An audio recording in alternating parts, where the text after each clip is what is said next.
Fined for expressing her faith. Pam Bondi's incredible stand against injustice. Santa Rosa, California. An ordinary morning in Sonoma County's courthouse turns into the stage for an unexpected controversy. Between the polished wooden benches and the gray murals of justice, a woman walks in with steady steps, unaware that in just a few minutes she would be at the center of a national debate.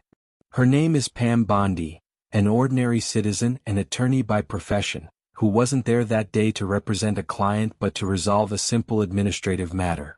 Around her neck, a small silver cross necklace glimmers discreetly under the cold courtroom lights.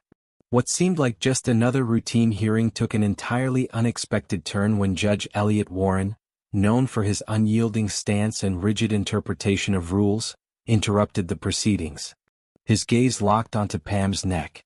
Instead of addressing the case, he did something no one in the room anticipated. He questioned the presence of the cross.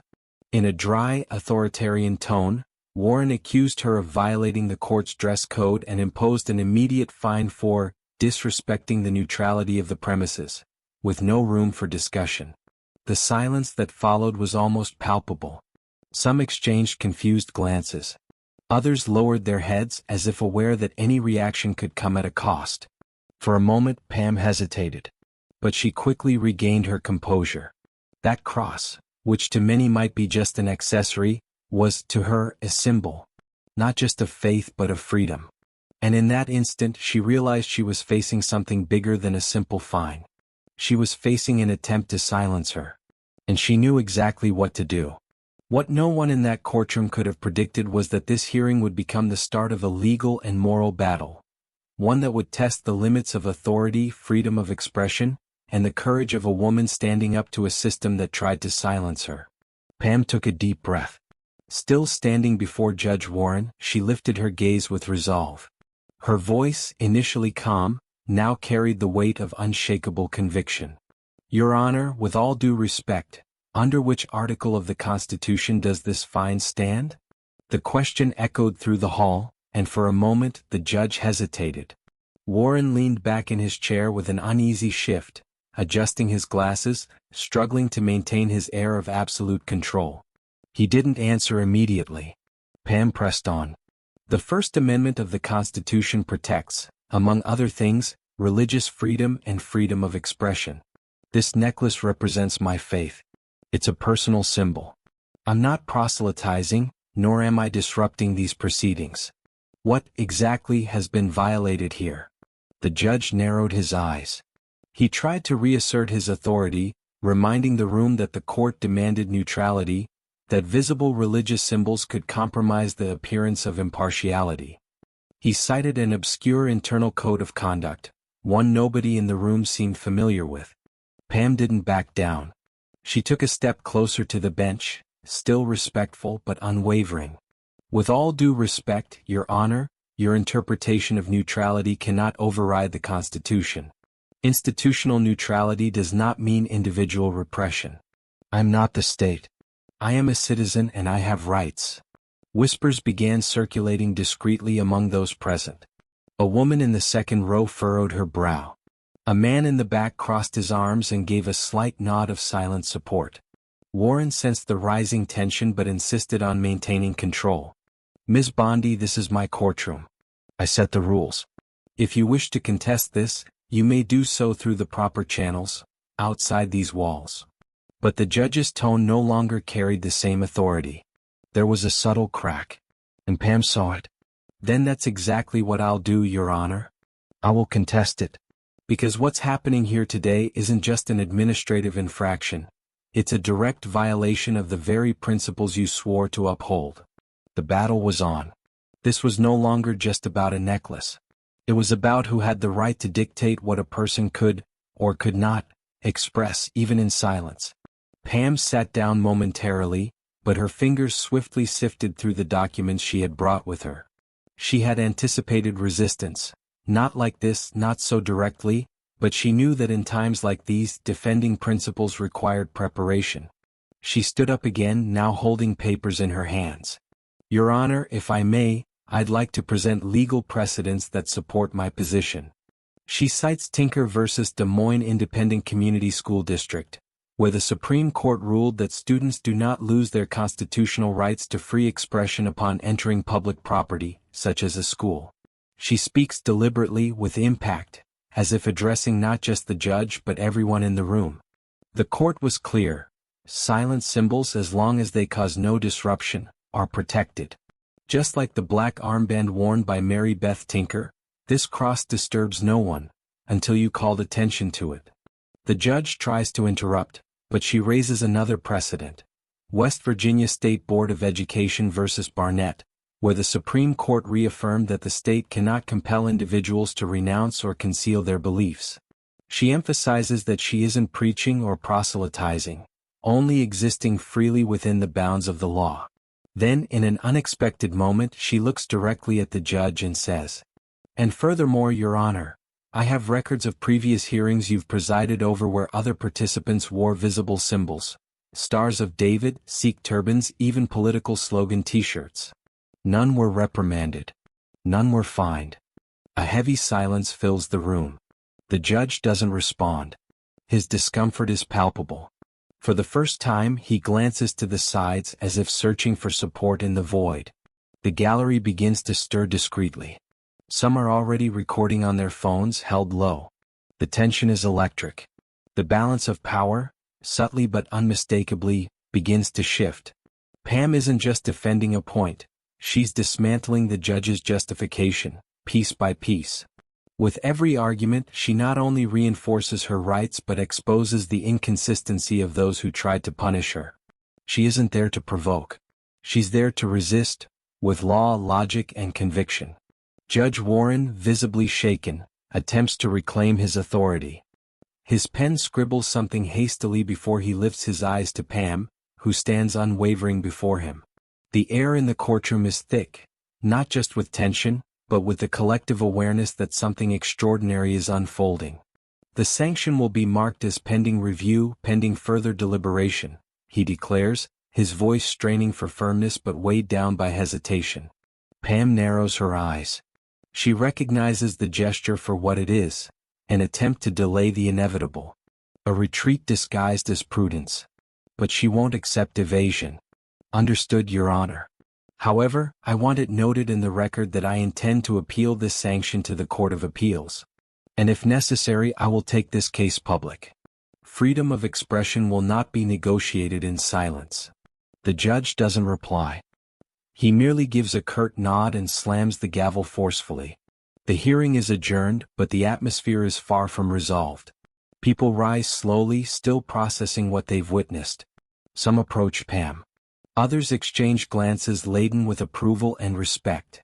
As she exits, a young woman, a law student observing the hearing as part of a court study program, stops her, voice trembling with emotion. "I've never seen anyone stand up to a judge like that. You were incredible." Pam smiles, but her expression remains serious. She knows this was only the first round. Later that same day, the court issues a formal document rescinding the fine. No apology. No acknowledgement of error. Just a silent revocation, typical of those who retreat without admitting defeat. But Pam understands, it's a victory. Not in words spoken, but in the stance taken. Warren had tried to use his position to enforce silence, and failed. For many, the case would have ended there. For Pam, it was just the beginning. The judge hadn't just tried to fine her, he tried to intimidate her. And when exposed, he chose silence. But his silence wasn't the end of the story. It was only the prelude to something bigger, a retaliation that would come in stealth. And Pam was already prepared for the next battle. The next morning, she woke to an unexpected notification. A formal complaint had been filed against her with the California Bar Association. The filer? Judge Elliott Warren. In the document, he accused her of disrespectful conduct in court, claiming her behavior had undermined the hearing's order and authority. To any outside observer, it was clear, this wasn't justice. It was vengeance. Pam didn't flinch. She read the complaint carefully, noted its contradictions, and activated her network. Within hours, her legal team was mobilized and she drafted a press statement. It wouldn't take long for the story to spread. but now with a new dimension. This was no longer just about religious freedom.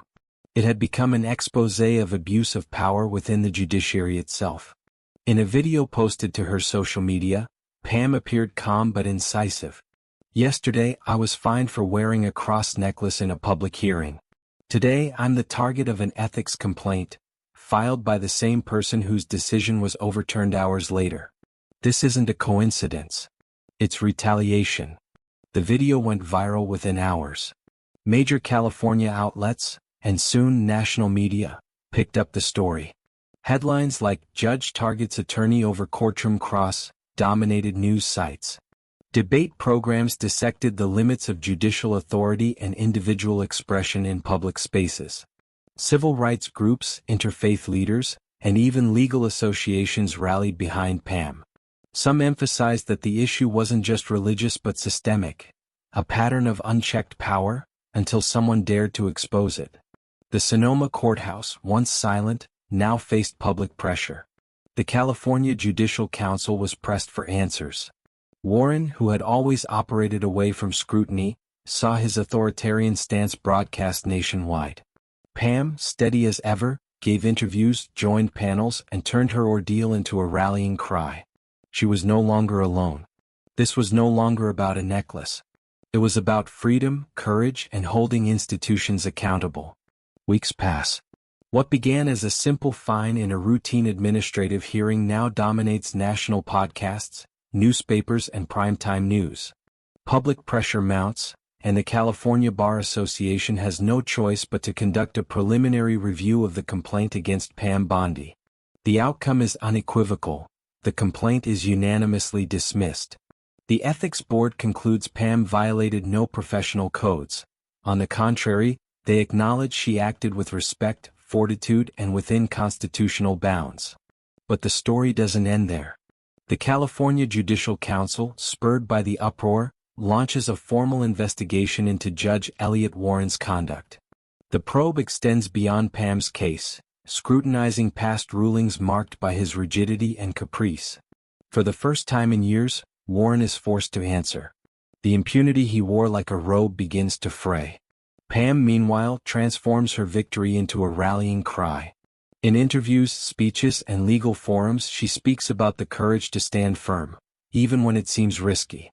She clarifies that her cross wasn't provocation but a personal symbol, and that the attempt to silence her only proved how desperately the world needs unyielding voices.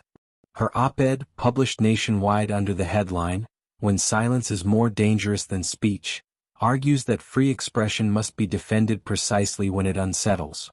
Pam becomes a sought-after voice at universities and civil rights events.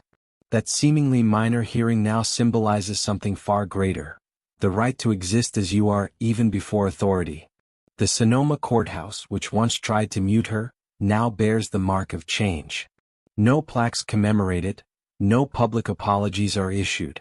But the shift is real. And that's enough. Pam didn't just walk away without a fine.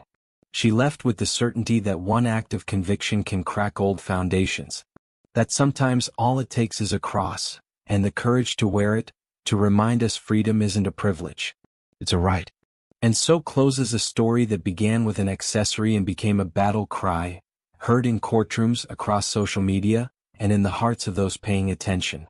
Pam Bondi didn't seek attention. She sought respect. And in doing so, she reignited a conversation we'd foolishly let fade. How far does authority's power reach? And when do we say, enough? If this story moved you, made you think, or even angered you, then this message is yours. Because today it was Pam's cross, but tomorrow it could be your voice, your choice, your beliefs on trial. If you value freedom, respect, and the courage to challenge a broken system, this channel is your space. We tell real, powerful stories that make you see the world differently. So hit subscribe, tap the bell, and share this with someone who needs to hear it. Because together we don't just watch history, we shape it. Until the next chapter. And remember, silence only wins when we choose not to speak.